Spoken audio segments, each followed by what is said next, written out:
সুপ্রিয় দর্শক, আসসালামু আলাইকুম। আপনাদেরকে স্বাগত জানাচ্ছি নতুন একটি প্রতিবেদনে। দর্শক বন্ধুরা, আজকে আমরা চলে এসেছি দিনাজপুরের চিরির বন্দরে। আমরা এই মুহূর্তে আছি শামীম ভাইয়ের ঘাসের জমির সামনেই। আজকে আমরা কথা বলবো জারা ওয়ান ঘাস নিয়ে। বিশেষ করে গরুর জন্য সেরা হচ্ছে এই ঘাস। আপনারা যদি ভালো করে লক্ষ্য করেন, শামীম ভাইয়ের হাতে কিন্তু বিশাল আকৃতির ঘাস রয়েছে।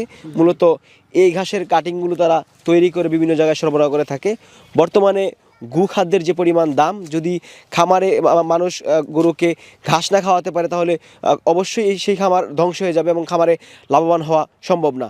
আমরা আজকে এই ঘাস চাষ নিয়ে বিস্তারিত কথা বলবো শামীম ভাইয়ের সাথে।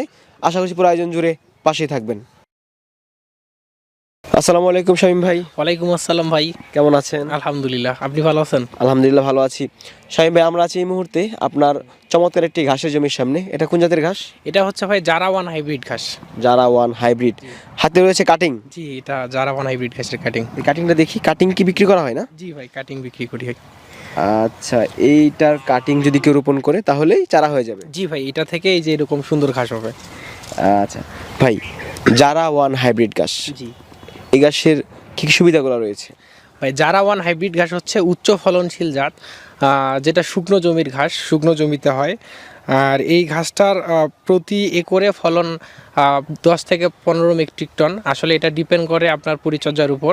আর এই ঘাসের প্রোটিন পার্সেন্টেজ হচ্ছে 18 থেকে 20%, যেটা গবাদি পশুর জন্য খুবই ভালো। আর এই ঘাসটা সবচেয়ে বড় কথা হচ্ছে এই ঘাসটা অনেক নরম। এই ঘাসটা হচ্ছে অনেক নরম। এই যে দেখলেন, আমি এই যে দেখাই, অনেক নরম, যেটা গরু ছাগল খুব অনায়াসে খাইতে পারে, কোনো সমস্যা নেই। গরু ছাগলের জন্য একদম পারফেক্ট ঘাস। এটা হচ্ছে জারা ওয়ান হাইব্রিড ঘাস। আপনার যে ঘাস রয়েছে এগুলো তো উচ্চতা অনেক বড় মনে হচ্ছে, কতটুকু উচ্চতা হয়? এটা যদি 1 মাসের বেশি রাখা হয় তাহলে 10 ফিট প্লাস হয়। যেহেতু আপনারা গরুকে খাওয়ানোর জন্য রাখবেন, আপনারা এক মাসেই কাটার উপযুক্ত হয়ে যাবে। 1 মাসে প্রায় 6 ফিট হয়ে যাবে। আর আমরা যেহেতু চারার প্রজেক্ট ভাই, আমার এটা 2.5 মাস হয়ে গেছে অলরেডি। তো 2.5 মাসে আপনি দেখতে পাচ্ছেন এটা 10 থেকে 15 ফিট অলরেডি হয়ে গেছে। আমরা আরও 2 থেকে 3 মাস রাখবো চারাটা উপযুক্ত করার জন্য। তখন আমাদের এই চারাটার বয়স প্রায় 20 ফিটের মতো উচ্চতা হবে। আচ্ছা, মানে কি আরও সময় দিয়ে এটাকে পরিপূর্ণ করবেন আপনারা? জি ভাই, যেহেতু আমাদের এই প্রজেক্টটা সম্পূর্ণ চারার প্রজেক্ট, অবশ্যই আমরা খামারিদের মাঝে ভালো এবং পরিপক্ক চারা সরবরাহ করার চেষ্টা করি।